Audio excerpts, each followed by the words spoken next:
প্রত্যেক মানুষ স্বপ্ন দেখে, আর প্রত্যেক মানুষ এই আশাও করে যে তার স্বপ্ন পূরণ হোক। কিন্তু তার স্বপ্ন কখনো পূরণ হয় না।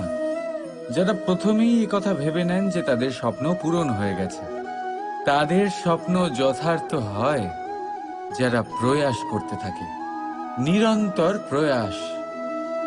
সেই জন্য জীবনে চেষ্টা চালিয়ে যান, পরিশ্রম করতে থাকুন, আর পূর্ণ বিশ্বাসের সাথে নিজের স্বপ্ন পূরণ করার দিকে অগ্রসর হয়ে পড়ুন। নয়তো এরকম না হয়ে যায় যে অন্য কেউ আপনাকে দিয়ে তার স্বপ্ন পূরণ করিয়ে নেয়।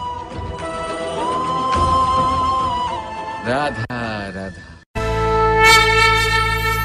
জীবনে শিখরে পৌঁছানোর জন্য মানুষের কি প্রয়োজন হয়ে থাকে? সিঁড়ির। কিন্তু তাও প্রত্যেক মানুষ, প্রত্যেক ব্যক্তি শিখরে পৌঁছতে পারেন না। এর কারণ কি? কারণ একটা হতে পারে যে মানুষ কল্পনা করতে থাকেন কিন্তু সিঁড়ি খুঁজে পান না। কিছু মানুষ খুঁজে নেন কিন্তু তা পেয়ে এতটাই প্রসন্ন হয়ে যান যে তারপর আর কোনো কর্মই করেন না। খুব সোজা ব্যাপার। অনেক মানুষ সিঁড়ি খুঁজে পান না, আর যদি পেয়েও যান তাও যতক্ষণ না তাতে চড়ছেন সেই শিখরে পৌঁছবেন কি করে? যতক্ষণ না আপনি পরিশ্রম করছেন, যতক্ষণ না সেই সিঁড়িতে আপনি চড়ছেন, যতক্ষণ না ক্লান্ত হচ্ছেন, আপনার পায়ে হাঁটুতে ব্যথা না হচ্ছে, ততক্ষণ এই শিখরে পৌঁছানোর সৌভাগ্য লাভ করতে পারবেন না। তাহলে কল্পনার সাথে কর্ম করুন, পরিকল্পনার সাথে পরিশ্রম করুন, সব কিছু পাবেন। আসুন আমার সাথে ভালোবেসে বলুন রাধা রাধা।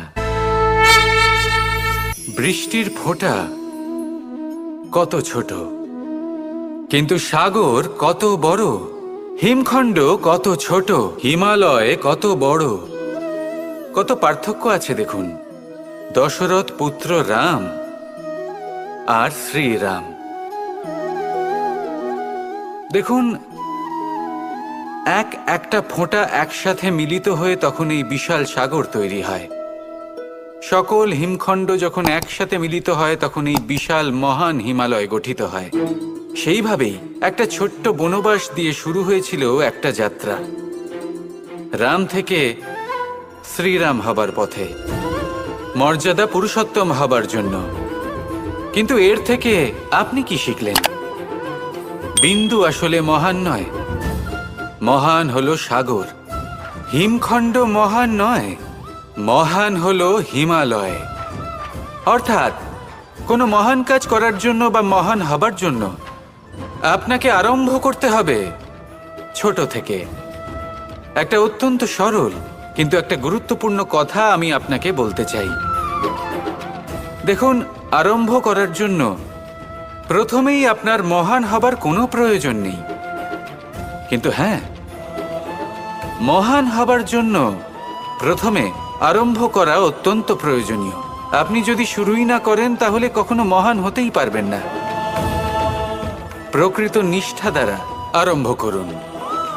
আপনার পদক্ষেপ, আপনার কর্ম যতই ক্ষুদ্র হোক না কেন, তা করতে থাকুন, নিরন্তর চেষ্টা করতে থাকুন। তারপর দেখবেন এই যে মহানুভবতা নিজে পথ চলে আপনার কাছে আসবে। তাই আপনি এটাই করুন আর আমার সাথে ভালোবেসে বলুন রাধা রাধা।